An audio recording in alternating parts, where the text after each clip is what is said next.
01056. Di sini saya akan menyampaikan tugas individu Learning Journal Agenda 1. Pembahasannya yang pertama, konsep teknologi pendidikan, kedua, tokoh-tokoh teknologi pendidikan, ketiga, asas-asas teknologi pendidikan, keempat, landasan-landasan teknologi pendidikan, dan kelima, unsur-unsur teknologi pendidikan. Kita masuk pada pembahasan yang pertama, yaitu konsep teknologi pendidikan. Di Indonesia, teknologi mulai digunakan untuk mempermudah pekerjaan di segala bidang, termasuk di bidang pendidikan. Teknologi dan pendidikan dalam kehidupan adalah sebuah bagian yang tidak terpisahkan antara kehidupan manusia dari zaman dahulu sampai akhir zaman. Kata teknologi berasal dari bahasa Yunani, teknologia, yang menurut definisi Webster Dictionary merujuk pada penanganan sesuatu secara sistematis yang terorganisasi. Sementara itu, kata dasar techne yang melandasi penggunaan kata teknologi menunjukkan arti seperti seni, keterampilan, pengetahuan, atau keahlian dalam bidang tertentu. Jadi, kata teknologi memiliki arti sistematika dalam menangani suatu hal serta berkaitan dengan pemahaman dan keterampilan dalam bidang tertentu. Menurut para ahli, menurut Awaludin 2021, teknologi pendidikan merupakan suatu disiplin yang fokus pada menyelesaikan permasalahan dalam pembelajaran dengan berpegang pada seperangkat prinsip serta memanfaatkan berbagai pendekatan yang berbeda. Masalah dalam pembelajaran dapat muncul di berbagai tempat, melibatkan berbagai jenis individu, terjadi di berbagai waktu, dan berkaitan dengan berbagai topik pelajaran.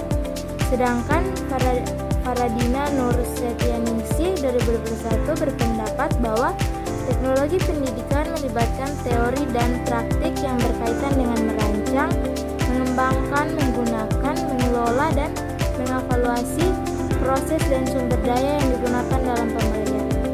Ini mencakup berbagai langkah seperti mendesain strategi pembelajaran yang inovatif, mengembangkan alat teknologi yang relevan untuk dukungannya, memanfaatkan sumber daya yang tersedia untuk memaksimalkan pembelajaran, mengelola lingkungan pembelajaran agar memberikan pengalaman yang berkualitas dan berkelanjutan, dan mengevaluasi hasil pembelajaran untuk meningkatkan efektivitas pembelajaran bagi siswa.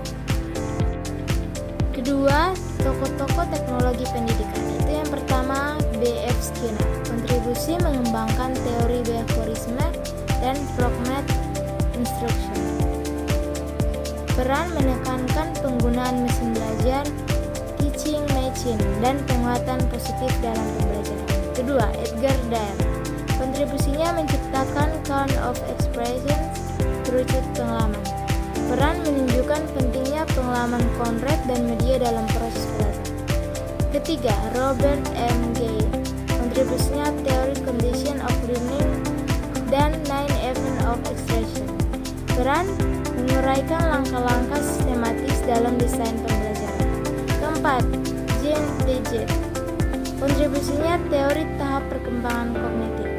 Peran menjadi dasar dalam merancang media pembelajaran sesuai usia dan perkembangan peserta didik. Ketiga, asas-asas teknologi pendidikan. Yang pertama, asas ilmiah. Setiap penerapan teknologi pendidikan harus berdasarkan kajian ilmiah, teori belajar, dan hasil penelitian agar penggunanya tepat sasaran dan tidak sekedar coba-coba. Kedua, asas sistematis. Teknologi pendidikan bekerja dengan pendekatan sistem, ada perencanaan, pelaksanaan, evaluasi, dan perbaikan yang saling berhubungan. Ketiga, asas efisiensi dan efektivitas. Tujuan utamanya adalah membantu proses belajar agar lebih efisien, hemat waktu, biaya, tenaga, dan efektif. Hasil belajar tercapai secara optimal. Keempat, asas humanis. Meski menggunakan teknologi, tetap berpusat pada manusia, peserta didik, dan pendidik. Teknologi hanyalah alat bantu, bukan pengganti guru. Kelima, asas fleksibilitas. Penggunaan teknologi pendidikan harus bisa menyesuaikan dengan kondisi peserta didik, lingkungan, serta perkembangan zaman. Keenam, asas keterpaduan. Teknologi pendidikan terintegrasi komunikasi dengan kurikulum, metode, media, dan evaluasi bukan berdiri sendiri. Ketujuh, asas relevansi. Pemanfaatannya harus sesuai dengan kebutuhan, tujuan pembelajaran, serta perkembangan peserta didik. Kedelapan, asas berorientasi pada tujuan. Segala penerapan teknologi pendidikan harus diarahkan pada tercapainya tujuan pembelajaran, bukan sekedar menggunakan teknologi karena tren. Keempat, landasan-landasan teknologi pendidikan. Yang pertama, landasan filosofis. Kedua, landasan sosiologis. Ketiga, landasan teknologi.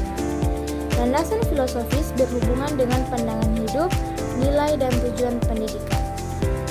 Landasan sosiologis memperhatikan kondisi masyarakat, budaya, dan lingkungan sosial peserta didik. Sedangkan landasan teknologis berhubungan dengan pemanfaatan perkembangan teknologi, informasi, dan komunikasi.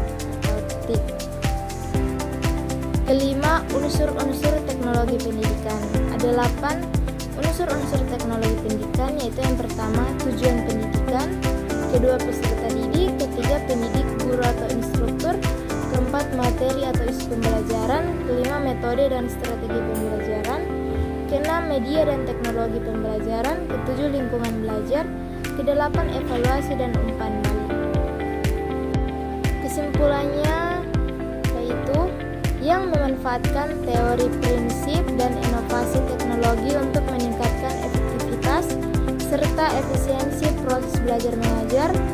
Perkembangannya tidak lepas dari kontribusi para tokoh yang merumuskan definisi, teori, dan praktik teknologi pendidikan sehingga menjadi disiplin ilmu yang sistematis.